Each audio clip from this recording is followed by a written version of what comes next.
fillets of beef, one of my favourite cuts of all time, packed with flavour. Salt, pepper, hot pan, olive oil.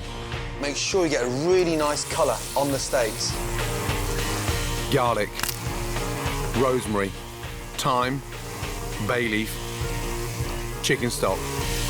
The secret is to keep them nice and moist. Rest. Whilst the steak's absorbing the stock, I'm going to make the gremolata. Lemon zest, parsley, capers. Season, mix. So packed with flavour. Beef, carve. Gremolata. Sauce, olive oil. That has to be the most perfect way of eating a fillet steak. Fucking delicious. Pan-roasted fillet of beef with gremolata. Done.